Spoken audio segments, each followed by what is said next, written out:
ओम श्री गणेशाय नमः। श्री राम कथा, अयोध्या कांड।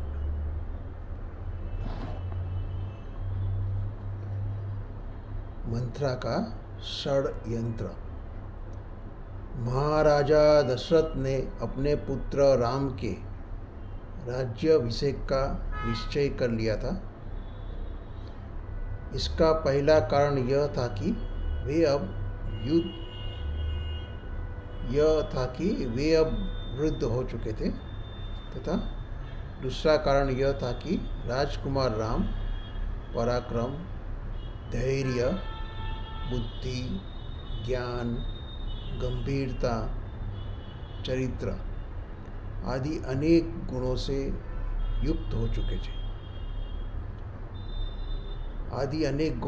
युक्त होने के साथ युवा भी हो चुके थे। तीनों माताएं व तीनों भाइयों के साथ साथ राज दरबार व प्रजा का एक एक व्यक्ति अब सभी के प्रिय राम को सिंहासन पर देखना चाहते थे।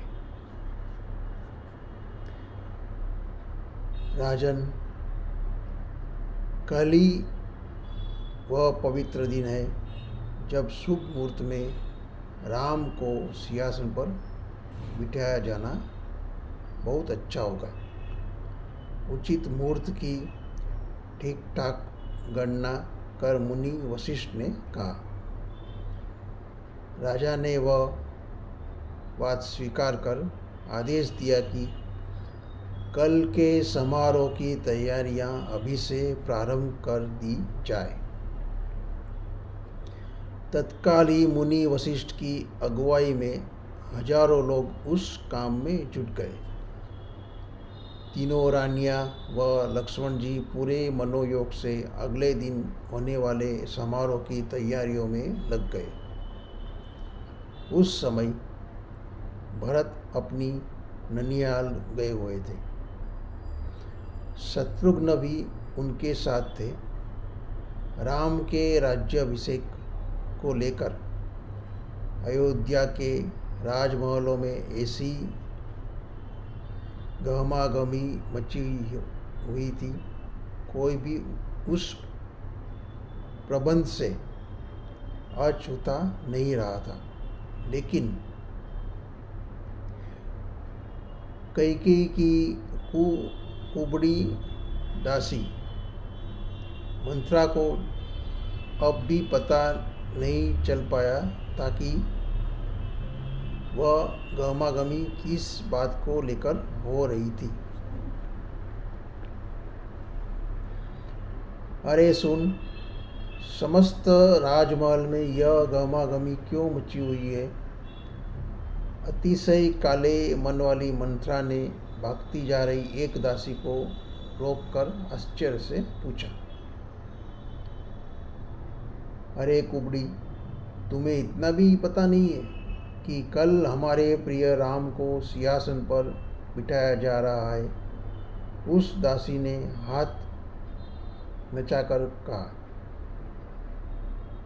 और भागती हुई चली गई। यह खबर सुनकर मंत्रा को ऐसा आघात लगा कि जलन न क्रोध से भरकर भागती हुई उस कक्ष में पहुंची जहां कैकेयी आराम से बैठी हुई थी और कल के समारोह की व्यवस्था दासियों से करवा रही थी। अरे मूर्खा, इधर तुम सोई पड़ी हो और उधर तुम्हारा सर्वनाश होता जा रहा है। मंत्रा, ऐसा क्यों हो गया जो तुम इस तरह जली भुनी जा रही हो?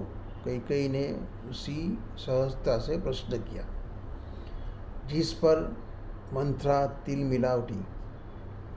अरे कैकेयी, क्या तुम्हें पता है कि कल तुम्हारी सौत के पुत्र राम का राज्याभिषेक होने वाला है? मंत्रा ने हाथ नचाकर कहा। हाँ, पता है। ये तो बड़े आनंद की बात है।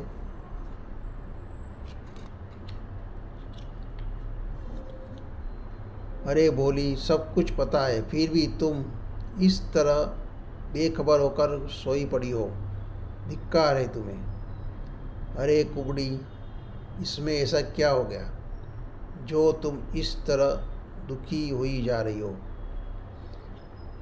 राजा दशरथ की प्रिय रानी कैकेयी, तुम्हारे पुत्र भरत के साथ जो अन्याय किया जा रहा है उस मैं तो सहन नहीं कर सकती। किसने कर दिया मेरे पुत्र के साथ अन्याय? कैकेयी सरलता से हंस पड़ी। तब मंथरा ने उसके पास बैठकर रोने का नाटक करते हुए ऐसे कान भरे कि बुद्धिमान कैकेयी भी पाप के समुद्र में उतर गई।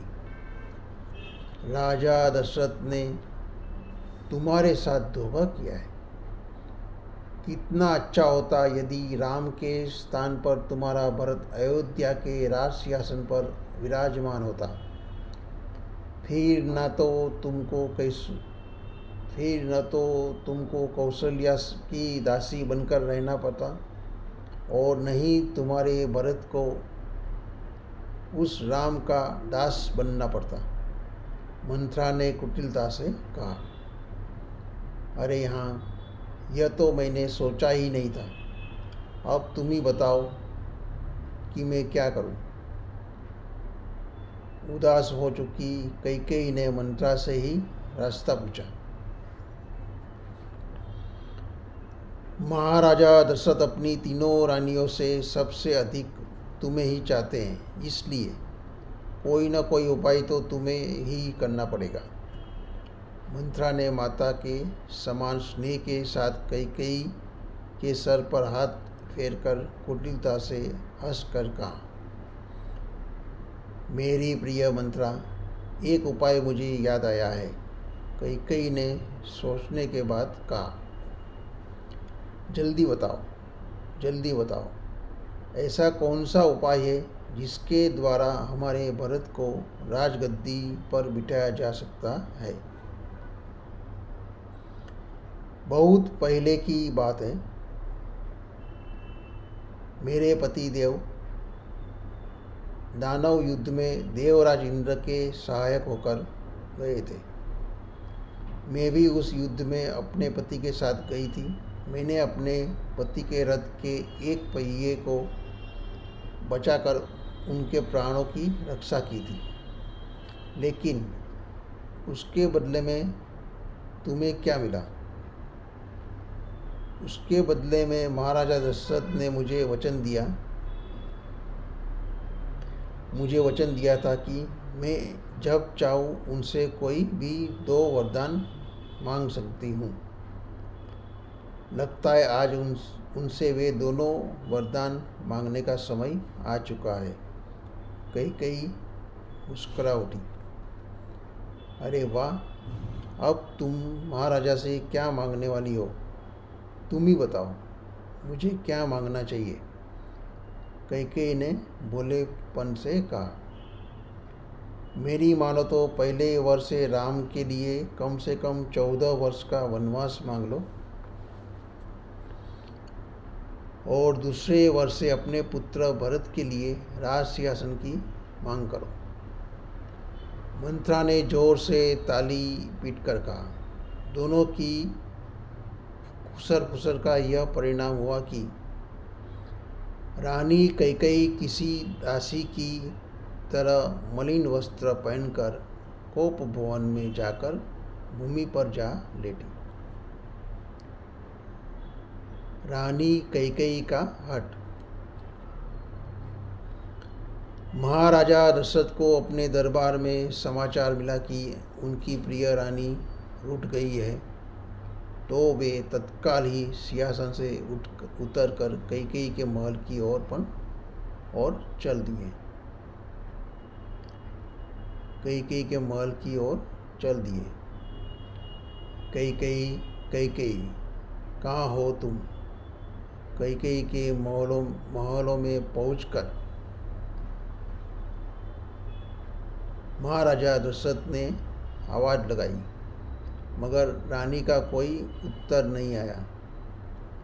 स्वयं राजा को आया देखकर दासियों ने बताया कि रानी कैकेयी उठकर कोप भवन में धरती पर पड़ी हुई है।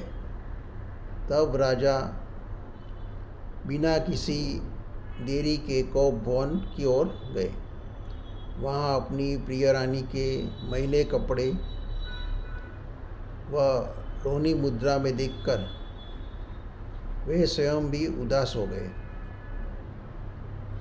देवी, क्या बात हुई?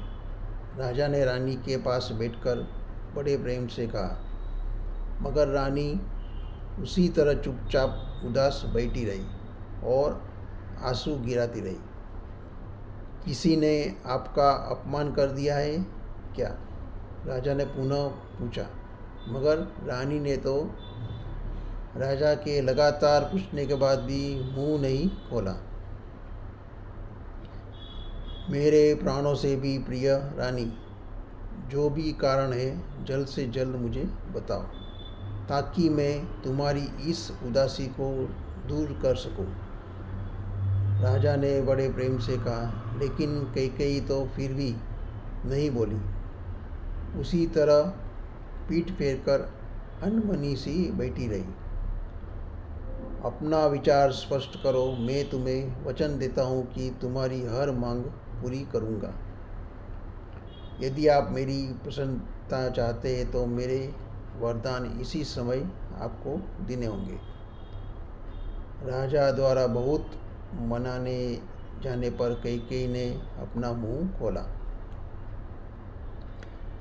देवी, अपनी बात स्पष्ट करो, मैं आपके द्वारा मांगे गए वरदान जरूर पूरा करूँगा। तो फिर सुनिए, मेरा पहला वरदान यह है कि राम की जगह मेरे पुत्र भरत का राज्याभिषेक किया जाए। है, यह क्या कह रही हो तुम? महाराजा दशरथ ने चौंक कर कहा। मेरा दूसरा वरदान यह है कि कौशल्या के पुत्र राम को आज से 14 वर्षों के लिए गेरुए वस्त्र धारण करके वन में जाना होगा। कैकेयी ने अपनी बात पूरी करते हुए कहा, अरे रानी, यह क्या मांग लिया तुमने? ऐसा मत कहो। तुम चाहो तो मैं भरत को इसी समय अयोध्या का सिंहासन दे सकता हूँ, लेकिन राम को वन में मत भेजो। उसके बिना मैं जीवित नहीं रह सकता। क्षण भर भी जीवित नहीं रह सकता। हाथ जोड़कर खड़े राजा दशरथ अपनी रानी के सामने व्याकुल होकर गिड़गिड़ाने लगे, लेकिन रानी पर उस गिड़गिड़ाहट का कोई प्रभाव नहीं हुआ। यह अपनी जिद पर अड़ी रही। राजा ने अपने प्राण चले जाने का भय भी दिखाया, मगर कैकेयी फिर भी नहीं मानी, उसी तरह जिद करती रही। अरे रानी, इस वंश में आज से पहले ऐसा अन्याय किसी पिता ने नहीं किया था जो आज तुम मुझसे करवाना चाह रही हो। राजा दशरथ ने कहा, हे राजन, मैं अपने निश्चय पर अटल हूँ। यदि आप अपनी प्रतिज्ञा पूरी नहीं कर सकते हो तो कोई बात नहीं। रानी कैकेयी ने कहा, भगवान के लिए अपने आप को रोक लो, नहीं तो अनर्थ हो जाएगा, जिसका उपाय हम में से किसी के पास भी नहीं होगा। बार बार मूर्छित हो रहे राजा ने अपनी रानी को समझाते हुए कहा, मैंने तो यह सुना था कि रघुकुल में अपने वचनों को प्राण देकर भी पूरा किया जाता है। कैकेयी ने फिर कहा, रानी, ऐसा वरदान मत मांगो। महाराजा दशरथ रोने लगे। मैं अपने निश्चय पर अटल हूँ। चाहो तो आप अपने वचनों से हट सकते हैं। कैकेयी ने जैसे ही यह बात कही, राजा दशरथ अचेत होकर गिर पड़े। जैसे ही यह समाचार महलों में फैला, चारों ओर हाहाकार मच गया। राजा दशरथ उसी को भवन में अचेत होकर गिर पड़े। भगवान राम को वनवास। कैकेयी द्वारा मांगे गए वरदानों की बातें सारी अयोध्या में फैल चुकी थी। जिसने भी वह बुरा समाचार सुना, छाती पीट पीट कर रोने लगा। सुबह होने पर भगवान राम को यहाँ बुलाया। सुबह होने पर भगवान राम को वहाँ बुलाया गया जहाँ राजा दशरथ अचेत पड़े थे। हे माता, मेरे पिता अचेत होकर क्यों पड़े हैं? भगवान राम ने कैकेयी से पूछा। तब कैकेयी ने अपने द्वारा मांगे गए वरदानों की सारी बातें बता दी। यह सुनकर भगवान राम के चेहरे पर तनिक भी परिवर्तन नहीं आया। हे महाराज, वचनों की पालन करना तो हमारे कुल की रीत है और आपको उस रीत का पालन जरूर करना चाहिए। राम ने अपने पिता को सचेत किया और कहा। राम के इस कथन पर महाराजा दशरथ बिना कुछ बोले अश्रुपूर्ण नेत्रों से अपने पुत्र का चेहरा उसी प्रकार निहारते रहे मानो उनके प्राण इसी समय छूट जाने वाले हैं। हे पिता, माता कैकेयी के वचनानुसार आप भरत को सिंहासन पर बिठा दीजिए, क्योंकि वह भी उतना ही योग्य व समझदार है जितना कि आप मुझे समझते हैं। राम ने अपने पिता को फिर कहा, लेकिन महाराज रोते रहे। हे पिता, अपने पिता के वचनों की पूर्ति करना प्रत्येक पुत्र का धर्म होता है, इसलिए आप भी मुझे वन में जाने की आज्ञा दीजिए। भगवान राम ने कहा। इसके बाद राम अपनी माता कौशल्या के पास गए। उनको सारी बात बताकर उनसे भी वन जाने की आज्ञा ली। माता कौशल्या भी बहुत दुखी हुई, परंतु उन्होंने अपने पुत्र को वन में जाने की आज्ञा दे दी। जहाँ मेरे स्वामी रहेंगे मैं भी वहीं जाऊंगी। मैं अपने स्वामी के साथ हर जगह जाऊंगी। उसी समय सीता भी कौशल्या के पास आई और उनसे वन जाने की आज्ञा मांगी। माता कौशल्या ने सीता जी को बहुत समझाया, परंतु वह भगवान राम के साथ वन में जाने के लिए तैयार हो चुकी थी। जब लक्ष्मण जी को इस बात का पता चला तो उन्होंने भी अपनी माता सुमित्रा से आज्ञा ले ली। मैं भी हर स्थिति में अपने बड़े भाई के साथ रहूँगा। भगवान राम के पास आकर लक्ष्मण जी ने कहा। अब भगवान राम, सीता जी व लक्ष्मण जी ने गेरुए वस्त्र धारण कर लिए थे। समस्त तैयारियों के बाद राम व लक्ष्मण ने उन धनुषों अक्षयित रुणिरों को अपने साथ ले लिए जो कि उन्हें महाराजा जनक की ओर से दहेज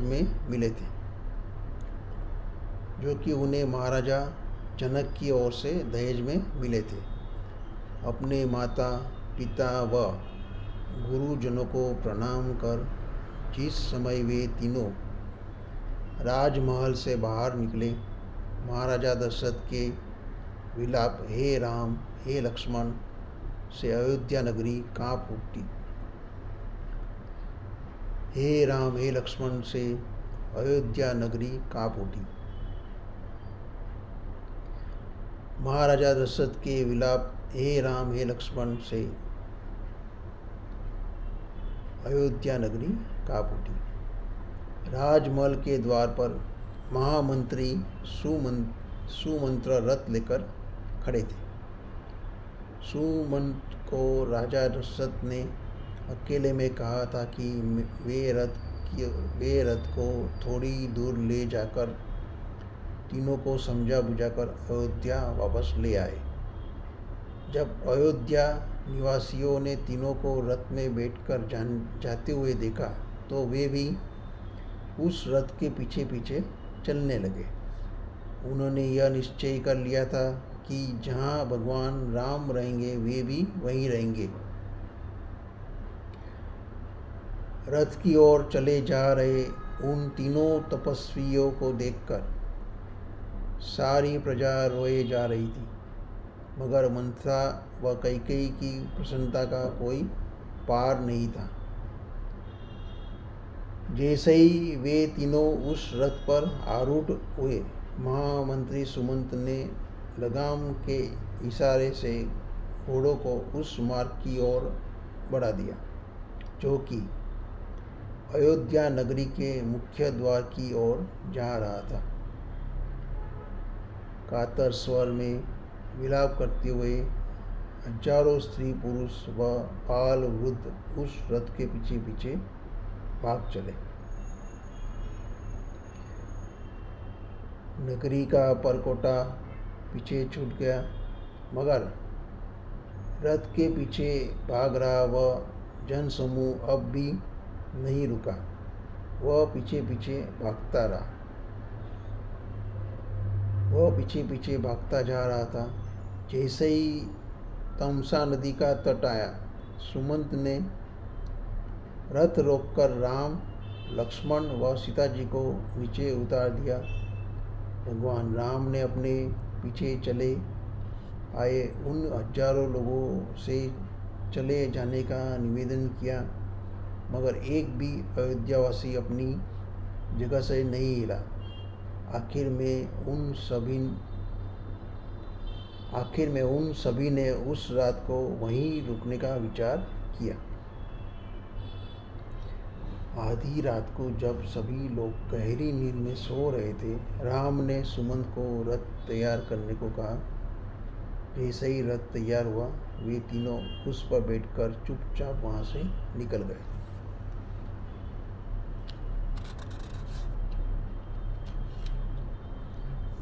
सुबह होने पर अयोध्यावासियों ने देखा कि न तो वे तीनों वहाँ थे और न ही वह रथ वहाँ था। वे बहुत दुखी होते हुए अयोध्या लौट आए। उधर सुमंत का रथ अब भी घने जंगल में चला जा रहा था। राम जैसे पति व लक्ष्मण जैसे देवर के होते हुए सीता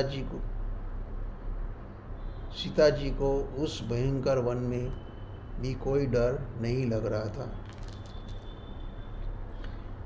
दिन उगने के साथ ही राम के आने की सूचना उस वन में सभी जगह फैल चुकी थी। निषादों का राजा घ्रू तो राम के आगमन की खबर सुनकर बहुत प्रसन्न हुआ, क्योंकि वह राम का मित्र भी था। उसकी राजधानी का नाम श्रृंगेरपुर था, जो कि उसी जंगल में स्थित थी। निषाद राज घ्रू भागा भागा उस स्थान पर जा पहुंचा जहां राम का रथ रुका हुआ था। राम को देखते ही उनके चरणों में लेटकर उसने कंद, मूल व फल अर्पित किए। उस सच्चे मित्र ने अपना सारा राज्य भी देना चाहा, परंतु राम ने स्वीकार नहीं किया। यहाँ भगवान राम ने अयोध्या के महामंत्री सुमंत को लौट जाने की प्रार्थना की, मगर वे उन तीनों को अयोध्या ले जाने की जिद पर अड़े रहे। उन्होंने हर तरीके से समझाया, मगर राम नहीं माने। आखिर में वे दुखी मन से अयोध्या की ओर लौट चले। महाराजा दशरथ का देहावसान।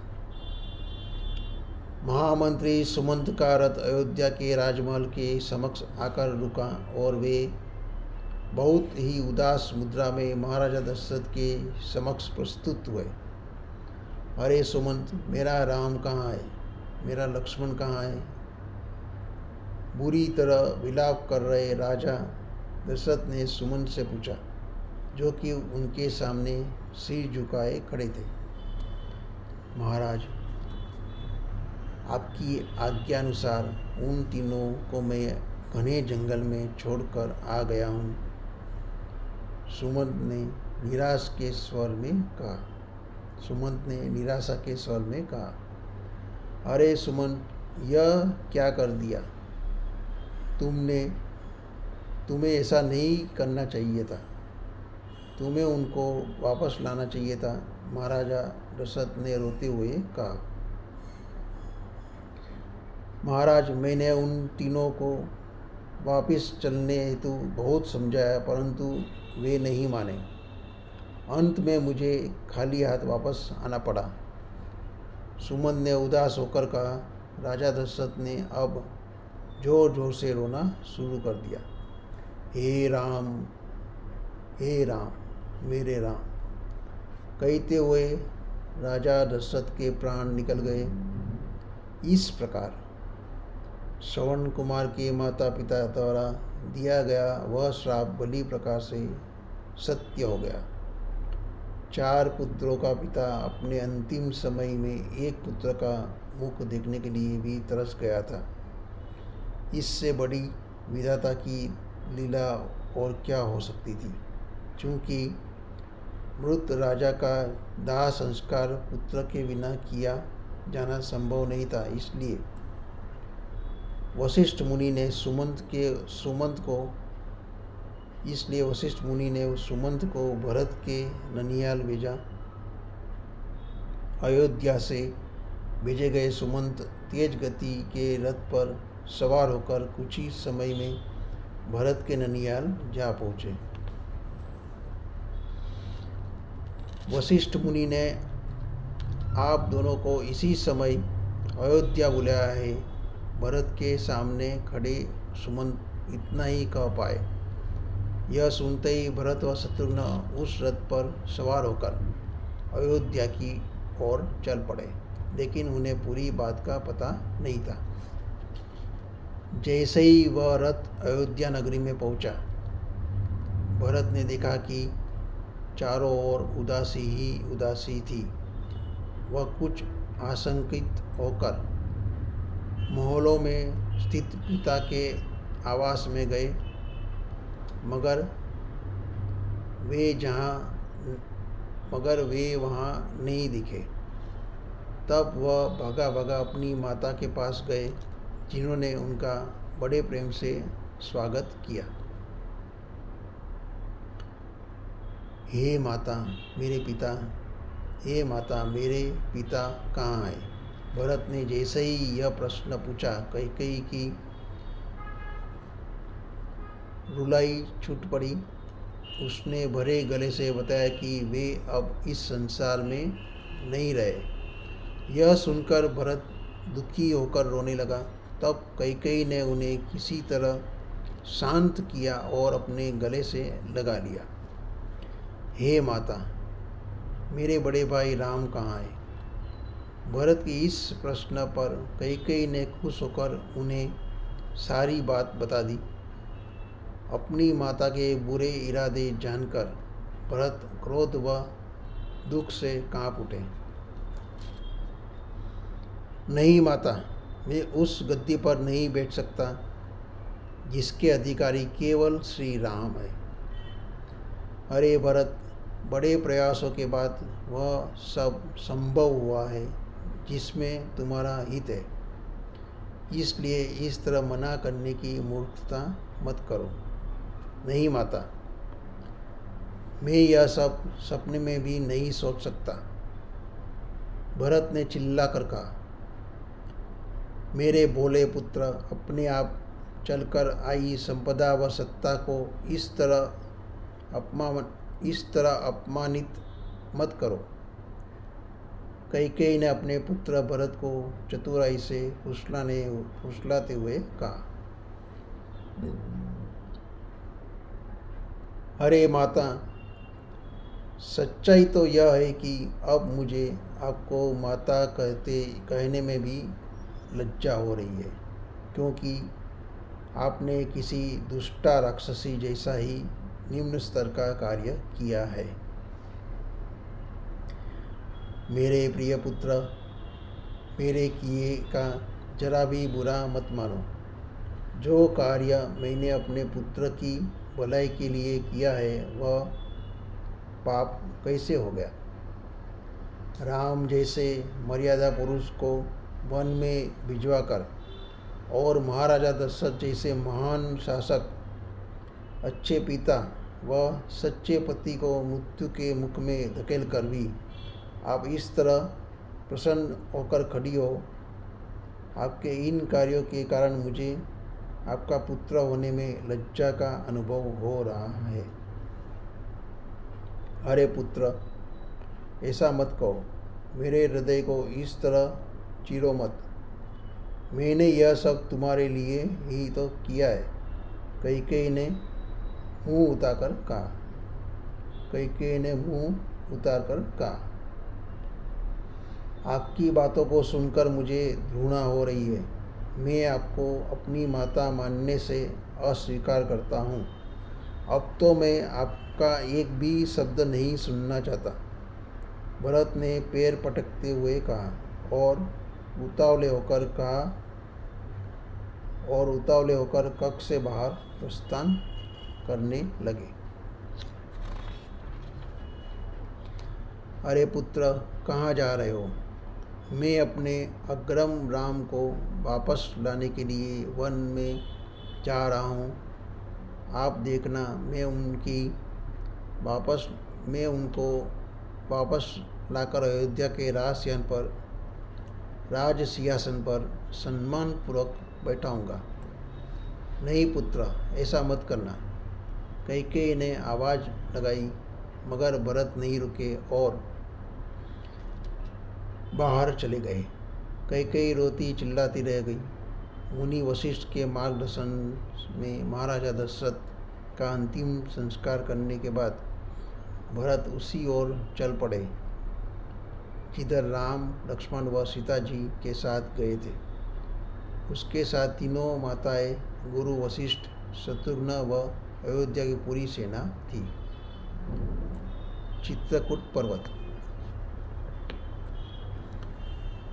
सुमंत के चले जाने के बाद निषाद राजगुरु ने बड़ी मनुहार के साथ उन तीनों को अपने आवास पर चलने का निमंत्रण दिया, जिसे राम ने स्वीकार नहीं किया, क्योंकि अपने पिता के आदेशानुसार वे किसी नगर अथवा गांव में नहीं जा सकते थे।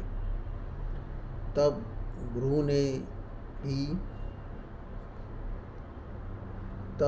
ने भी वहाँ रुकने का विचार कर लिया। वह रात्रि दोनों मित्रों ने बहुत सारे वार्तालाप के साथ बिताई। वहाँ आ पहुँची निषाद स्त्रियों ने सीता को माता के समान मानकर बड़े प्रेम से तरह तरह से उनकी सेवा की।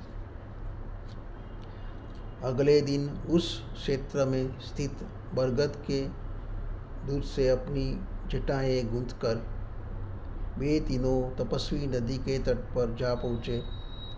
वहाँ निषाद राजगुरु द्वारा भेजा गया एक मल्ला केवट भगवान राम के समक्ष प्रस्तुत हुआ।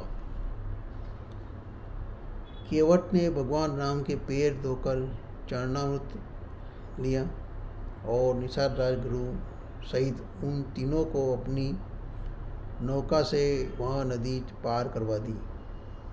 वहाँ से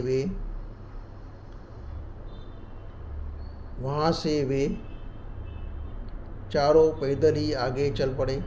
काफ़ी दूर चले जाने के बाद राम ने अपने मित्र गुरु को लौट जाने को कहा, तो वह साथ जाने हेतु आग्रह करने लगा।